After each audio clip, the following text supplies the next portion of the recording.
Coucou tout le monde, c'est Raphaël, on se retrouve aujourd'hui sur ma chaîne pour une nouvelle vidéo et aujourd'hui j'avais envie de vous parler de tous ces bouquins qui m'ont soit vendu du rêve, soit enfin voilà tous mes coups de cœur que j'ai pu avoir pendant toute l'année 2018. En quelque sorte, j'avais envie de faire une espèce de rétrospective en fait sur tous mes coups de cœur que j'ai pu avoir en 2018. Même si j'ai lu au total, je crois sur l'année que 65 livres. La dernière vidéo, je me suis trompée, j'en ai pas lu 70, j'en ai lu 65, c'est encore moins, c'est encore plus pourri.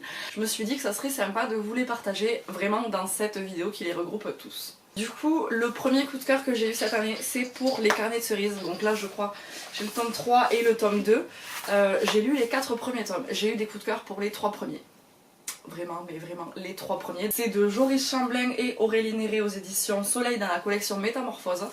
J'ai le 5e tome en ma possession, mais qui est encore dans ma palle, je n'ai toujours pas lu. Et celui qui est sorti il n'y a pas très longtemps, là, c'était Cerise et Valentin, je crois. Je me suis toujours pas plus renseignée que ça, mais bref, je ne l'ai toujours pas et je sais pas du tout si je compte l'acheter. On verra bien. Mais ça c'est vraiment au niveau de la BD, j'ai pas l'habitude d'en lire et j'ai encore moins l'habitude d'en acheter parce que ben voilà, vous savez que j'ai un petit peu de mal en fait à acheter des BD parce que ça coûte par rapport au temps qu'on y passe à la lire, ça coûte relativement cher, même si je suis tout à fait d'accord sur le travail fourni, enfin le travail exécuté par les auteurs, les dessinateurs et tout ça. Voilà. Là n'est pas la question, mais bon, j'ai pas l'habitude d'acheter des BD et c'est vrai que quand j'ai commencé à acheter celle-là, ben que je suis tombée fan, je suis vraiment tombée fan et les 3 premières du coup ça a été vraiment des coups de cœur mais qui sont allés crescendo. Et le 4e j'ai eu un petit peu plus de mal, je vais pas dire que j'ai pas aimé mais on est loin du coup de cœur des 3 premiers mais j'ai quand même apprécié ma lecture dans l'ensemble. Donc voilà, les carnets de cerises c'est trop bien. En 2018 je me suis enfin attaquée à la trilogie de l'épreuve de James Dashner. Là je l'ai aux éditions Pocket Jeunesse, et celui-là je pense qu'il doit être France Loisirs puisqu'il n'y a pas le PKJ marqué dessus. Donc avec le labyrinthe, la terre brûlée et le remède mortel. Je les ai lus en fait tout simplement parce que c'était au moment où le film du remède mortel sortait. Et en fait voilà, tous mes collègues à ce moment-là, tous mes collègues, il y en a peut-être 2 ou 3 qui sont allés le voir et qui commençaient à en parler et tout, et à chaque fois j'arrêtais pas de leur dire mais taisez-vous, j'ai pas vu les 2 premiers films, et parce que j'ai pas encore lu les livres. Du coup ils m'ont dit mais bouge-toi les fesses et lis tes bouquins, comme ça tu regarderas les films et on pourra en parler. Et bien en fait c'est ce que j'ai fait. Je me suis bougé les fesses, j'ai enchaîné les 3 livres parce que je les ai adorés. Mais vraiment, j'ai adoré les bouquins. Alors par contre, les films, j'ai bien aimé le premier. Et à partir du 2e, en fait, j'ai trouvé qu'il y avait plein de trucs qui étaient chelous par rapport au livre. J'ai adoré les bouquins, que je regrette absolument pas d'avoir autant attendu pour pouvoir les lire. J'avais très peur en fait que ça me fasse comme pour Hunger Games. C'est-à-dire que Hunger Games, j'adore les films. Et quoique, je crois que j'ai pas vu non plus la fin de la 2e partie du dernier film. Et mais en fait, au niveau film, je suis à chier. Mais quand je m'étais attaquée du coup au livre de Hunger Games, j'avais bien aimé le premier. Mais après j'avais été hyper déçue en fait des suivants, et c'est pour ça que dans ma palle j'avais attendu hyper longtemps, enfin ces bouquins là avaient attendu hyper longtemps. J'ai encore par exemple dans ma palle, j'ai les 3 tomes de Divergente que j'ose pas lire en fait. J'ai vu le premier film, j'ai pas vu les suivants parce que je me suis dit non je veux pas regarder les suivants, en fait il faut que je lise les bouquins que j'ai déjà en ma possession. Et là en fait avec le labyrinthe, enfin avec l'épreuve du coup, pas avec le labyrinthe, ça c'est juste le premier tome, j'ai été super surprise et dans le bon sens du terme. Donc voilà, c'était ma saga un petit peu coup de cœur du début d'année 2018. Gros coup de cœur. Voilà, Night School de Seiji Dogerty aux éditions Robert Laffont dans la collection R, donc ça c'est le premier tome. J'ai lu les 3 premiers. J'ai lu les 2 premiers du coup, je crois que c'est, si je dis pas de bêtises, c'était au mois d'octobre. Et j'ai lu le 3e tome là au début du mois de janvier. On va suivre Ali qui est catapulté dans une école privée en fait qui s'appelle Cimmeria. Et en fait, à Cimmeria il se passe des choses quand même assez spéciales. J'ai adoré le premier tome, j'ai bouffé le 2e tome du coup juste en suivant. Je voulais m'attaquer au 3e mais je l'avais pas sous la main, donc j'ai commencé à lire autre chose. En fait je suis sortie du rythme en fait de cette lecture là, du coup j'ai mis un petit peu plus de temps avant de m'y remettre. Et là je viens de finir le tome 3 il n'y a pas si longtemps que ça. Pour l'instant en fait je suis absolument pas déçue de mes lectures. Ça faisait hyper longtemps que je les avais dans ma pile à lire, les 2 premiers tomes. Ça fait au moins peut-être 3 ans qu'ils étaient dans ma palle et que j'avais pas encore sauté le pas de les lire, et franchement je regrette absolument pas parce que je suis fan. Je vais vous parler du Pays des Contes, donc celui-là c'est le tome 2. Je vais pas vous parler du tome 3 parce que je l'ai lu la semaine dernière, donc ça fait partie de 2019 et pas de 2018. Et puis de toute façon, je vous en parlerai dans le prochain update lecture. Mais au début de l'année 2018, je me suis lu le tome 2, donc qui s'appelle Le Retour de l'Enchanteresse. Donc c'est de Chris Colfer aux éditions Michel Lafon. Et franchement, cet univers-là, j'avais été comblée par le premier tome, par les aventures de Alex et Connor dans ce fameux pays des contes en fait, et j'avais peur de m'attaquer au deuxième tome parce que j'avais eu pas mal d'avis comme quoi il était bof, il était beaucoup moins bien que le premier. Au final je l'ai trouvé encore mieux, donc tant mieux en fait. Je viens de finir le tome 3 qui est aussi épais que celui-là, j'en suis hyper contente aussi. C'est voilà, c'est pour ça que je voulais en parler dans mes coups de cœur, parce que c'est vraiment, c'est pas que ce tome là en fait, c'est vraiment la globalité de la saga pour l'instant. Du coup voilà, j'ai quand même lu 3 tomes. J'ai hâte de pouvoir lire le 4ème, je l'ai en plus et il est beaucoup plus petit, donc je me dis en fait je vais peut-être le lire cette année aussi. Voilà, je sais pas trop encore, mais bref, c'est un univers que... Bon, après voilà, c'est un univers de contes, donc clairement moi c'est quelque chose qui me plaît, mais je sais pas, je trouve que ça reste très jeunesse, mais j'adore. Je peux pas dire autre chose que j'adore. Un autre bouquin du coup qui n'est pas de la jeunesse ni de la dystopie, j'ai lu Aquarium de David Vann aux éditions Galminster dans la collection Totem. Ce bouquin en fait je l'ai acheté clairement pour la couverture. On va suivre les aventures de Caitlin qui a 12 ans et qui du coup vit avec sa mère dans la banlieue de Seattle.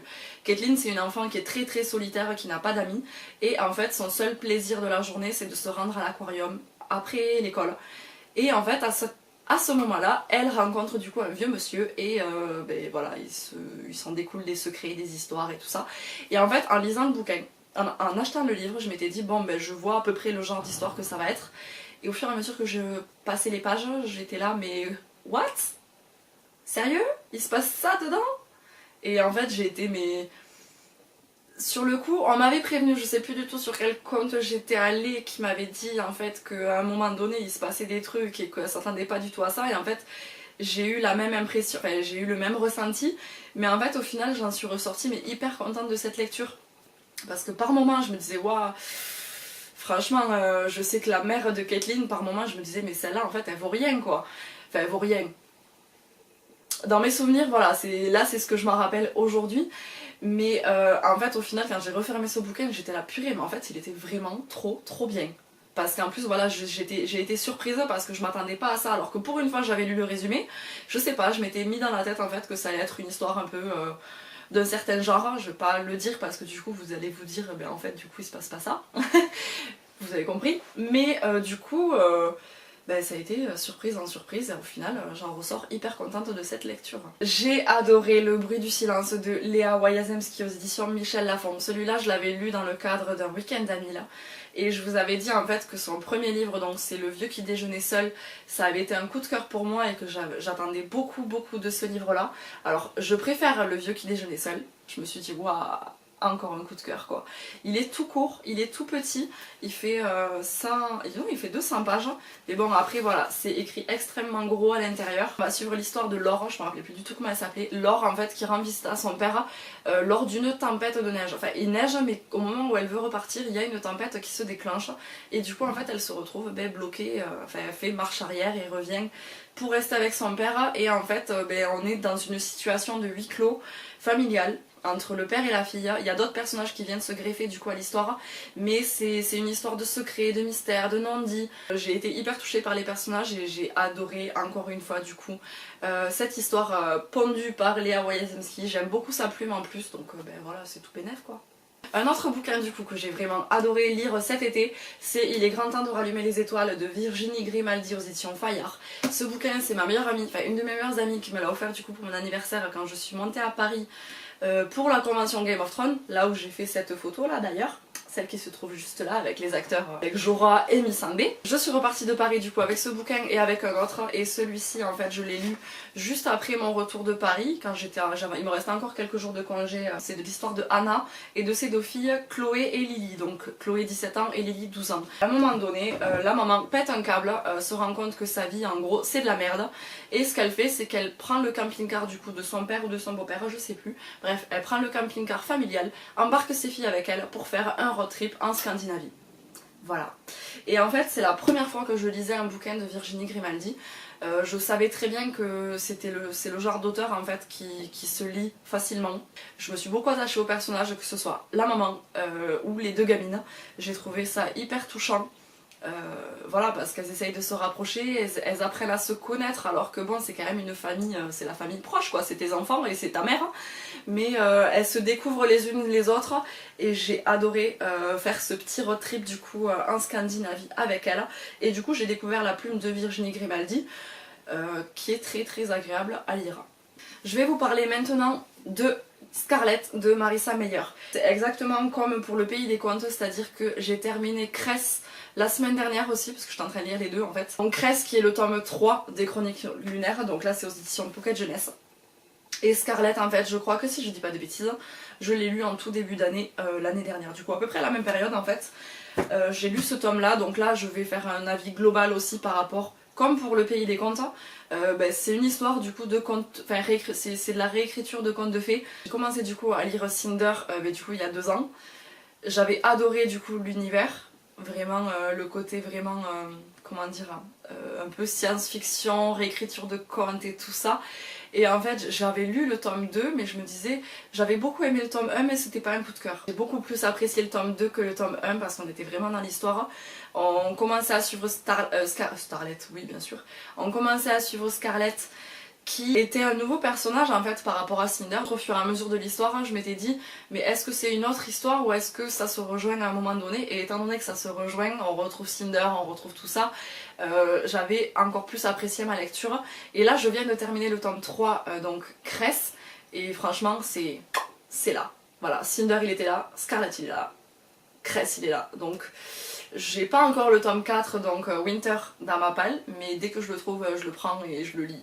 J'ai lu et j'ai adoré, j'ai trouvé très intéressant Nous les filles de nulle part de Amy Reed aux éditions Albin Michel. Donc clairement c'est un bouquin qui traite de la culture du viol. C'est pas un sujet joyeux, c'est un sujet très dur, mais j'ai trouvé que le bouquin était extrêmement bien fait parce que ça reste un bouquin jeunesse. Un petit groupe de filles en fait dans un lycée en ont marre, sont au courant en fait d'une histoire qu'il y a eu par le passé et dont la jeune fille en fait était la victime. S'est sentie obligée de déménager parce qu'elle n'était crue par personne et elle commençait à être lynchée. Et en fait du coup elles en ont eu marre et ont commencé à lancer un peu des réunions, enfin ont vraiment commencé la propagande du coup du groupe qui s'intitule Nous les filles de nulle part. Elles veulent dénoncer tout ça et elles veulent enterrer en fait cette histoire, enfin enterrer cette histoire. Elles veulent que ce genre de choses en fait cesse complètement. Donc voilà, c'est une histoire, voilà, c'est sur la culture du viol. Et je l'ai trouvé très intéressant. Alors il est peut-être un petit peu dur pour certaines personnes, il y a certains passages que voilà, ça reste du détail. Je l'ai trouvé très intéressant ce bouquin. Pas agréable à lire dans le sens l'histoire elle est trop cool, mais vraiment j'en suis ressortie, j'étais contente, je me suis dit ça c'était un bon bouquin en fait quoi. Et le dernier dont je vais parler, c'est peut-être le plus gros coup de cœur que j'ai eu cette année. Mais vraiment, c'est peut-être le plus gros coup de cœur. Je l'ai acheté juste pour sa couverture à la base. J'avais quand même lu le résumé parce que c'était un livre grand format et neuf. Je m'attendais pas à un coup de cœur comme ça. C'est Initié de Laetitia Danaé aux éditions Snag. Donc ça fait partie de... Alors je sais pas du tout combien de tomes il va y avoir. J'ai envie de dire une trilogie, mais bon bref. Ça fait partie... Il y a plusieurs livres qui... Alors, ça fait partie d'une trilogie qui s'intitule Lune pourpre. Et donc le premier tome Initié. Et j'ai vu sur les réseaux que le tome 2 sortait en février, donc dans pas très longtemps. Donc clairement dès qu'il sort, je l'achète, je le lis, parce que ce bouquin, ça a été une claque monumentale. Je m'attendais pas du tout à ça. Si je dis pas de bêtises, c'est du fantasy jeunesse. On va suivre les aventures de Lily, qui est une jeune fille de 10 ans en fait, qui a des pouvoirs, c'est-à-dire qu'elle peut guérir les choses. On sait que Lily va être amenée dans un autre village et du coup que ça va sûrement être pour décupler ses pouvoirs. Bref, qu'elle soit un petit peu plus au milieu de gens comme elle. Mais j'en savais pas plus quand j'ai attaqué cette histoire. Et en fait, de chapitre en chapitre, j'avais absolument pas envie de m'arrêter. J'ai lu ce bouquin alors que c'est quand même une belle brique, il fait plus de 500 pages. J'ai lu ce bouquin, je crois que j'ai dû le commencer peut-être en fin de semaine. Il a suffi d'un petit week-end où je suis partie du coup chez ma maman, comme d'habitude, c'est là où j'avale le plus de pages, hein, on va dire. Je suis partie juste chez elle pendant 2 jours, j'ai lu les 3/4 du bouquin là-bas. Et du coup, je sais que quand je suis rentrée, le dimanche soir, j'ai encore lu un petit peu chez moi. Le lundi, entre mes horaires au boulot et tout ça, pareil, j'ai lu et je l'ai terminé. Et c'est le genre de bouquin en fait où t'as envie de connaître la suite, mais t'as pas envie de le lire parce que du coup, tu sais qu'après le bouquin il est fini. Donc clairement quand j'ai eu fini ce livre et que je suis allée sur les réseaux, j'ai vu que la suite sortait en février, donc je me suis pas du tout renseignée avant de faire cette vidéo, donc j'espère que c'est toujours en février, parce que du coup là sûrement que vous verrez le tome 2 dans un prochain book haul, c'est obligé. Donc c'est maintenant terminé, je vous ai parlé du coup de tous mes coups de cœur que j'ai pu avoir du coup sur l'année 2018. J'espère que cette année je n'aurai peut-être pas plus parce que là pour l'instant j'ai lu 6 livres en ce début d'année. Les 6 c'était trop bien. Voilà, on verra. Je vais vous laisser ici, j'espère que ça vous a plu. On se retrouve très bientôt dans une prochaine vidéo. Et d'ici là, prenez soin de vous.